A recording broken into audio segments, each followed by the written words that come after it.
তো যেহেতু আমাদের 3 নং ওয়ার্ডে 99% মুসলমান এবং যারা অরিজিনাল রাজনীতি করতেছেন, আমি নাম নিতেছি না, তার মধ্যে 10-15 জন লোক আছে আমাদের 3 নং ওয়ার্ডের মধ্যে যারা অরিজিনাল রাজনীতি করতেছেন বিগত 20-25 বছর ধরে। আমি যেটা দেখতেছি, যারা যে কোনো পরিস্থিতিতে দল ক্ষমতা থাকুক আর না থাকুক, রাজপথে যাদেরকে দেখা যায় এবং যারা সমাজসেবামূলক কাজ করতেছেন 12 মাস বিভিন্ন উপলক্ষে সমাজসেবামূলক কাজ করতেছে, মানুষের দ্বারা দ্বারা পৌঁছে যা যতটুকু সমাজ কিছু না কিছু পৌঁছা দেওয়ার চেষ্টা করতেছে। এটাই হলো রাজনীতির মূল লক্ষ্য। তাদের কাছে যারা অরিজিনাল রাজনীতি করতেছে তাদের কাছে একটা প্রশ্ন হইল, যে লোক একটা দলের মধ্যে, যে প্রত্যেকটা দলের সংগঠনে একটা কিছু মূলনীতি থাকে, সেটা বিএনপি হোক, সেটা জামাত হোক, সেটা আওয়ামী লীগ হোক, কোনো দল খারাপ না, আমি কোনো দলকে খারাপ মনে করি না কখনো। যে দলের নাম ভাঙিয়ে দলের নাম বিক্রি করে যারা মানুষের হক নষ্ট করে তারাই খারাপ, কোনো দলে খারাপ না। আমি কথাটা আরও 4-5 বছর আগে থেকে বলতেছি। আমি আওয়ামী লীগ সংগঠন, কোনো সংগঠনের সংগঠক একটা খারাপ উদ্দেশ্য কখনো সংগঠন তৈরি করে নাই, সেটা বিএনপি হোক, আওয়ামী লীগ, শেখ মুজিব হোক, জিয়াউর রহমান হোক, মোজার মোহাম্মদ এরশাদ হোক, তারা কখনো খারাপ উদ্দেশ্যে একটা দল তৈরি করে নাই। দলের নাম ভাঙিয়ে যারা, অর্থাৎ রাজনীতির নামকে ব্যবসায় সাইনবোর্ড হিসেবে যারা ব্যবহার করতেছে তারাই খারাপ।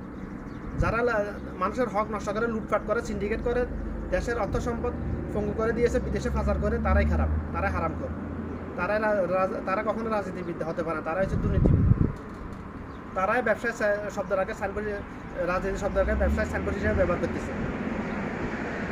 সুতরাং আমাদের 3 নং ওয়ার্ডে যারা মূল রাজনীতি করতেছেন, যেহেতু সবাই মুসলমান, আপনাদের কাছে আমার একটা ইমানি প্রশ্ন, এটা আপনাদের যদি ইমানি জজবা যদি থাকে, যদি আপনাদের মধ্যে মানে 50% ইমান থাকে, আমার এই কথাটা জবাব দিয়ে যাবেন ইনশাল্লাহ। যে দলের একজন লোক যার কোনো নীতি আদর্শ থাকে না, সে একটা দলের মধ্যে যে কোনো পদে কীভাবে থাকতে পারে? কখনো থাকতে পারে না। সে নিজের ইচ্ছে দল করতে পারে, কিন্তু দলের কোনো পদ তার জন্য প্রযোজ্য না।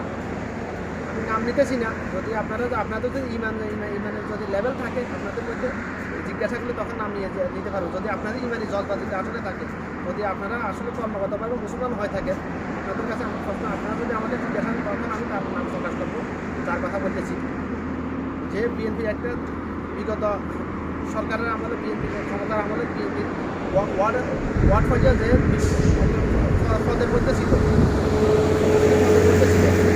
সে যদি আমার কাছ থেকে একটা গাছের পর্দা নেওয়ার জন্য শুধুমাত্র সরকারিয়ার হেতি সেন্টার বাদশাহীর লগে হাত মিলাতে পারে, আমি আবার বলতেছি যে একটা বিএনপির সংগঠনের মধ্যে একটা 3 নং ওয়ার্ডের একটা পদের মধ্যে ছিল, একটা উপযুক্ত একটা পদের মধ্যে ছিল।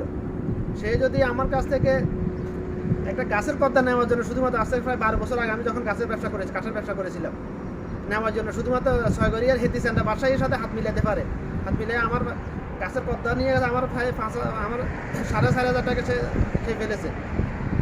আমাদের পাড়া প্রতিবেশীর মধ্যেই, আমাদের আত্মীয় স্বজনের মধ্যে সে, যার কোনো নীতি আদর্শ নাই, সে একটা দলের যে কোনো পদে কীভাবে থাকতে পারে?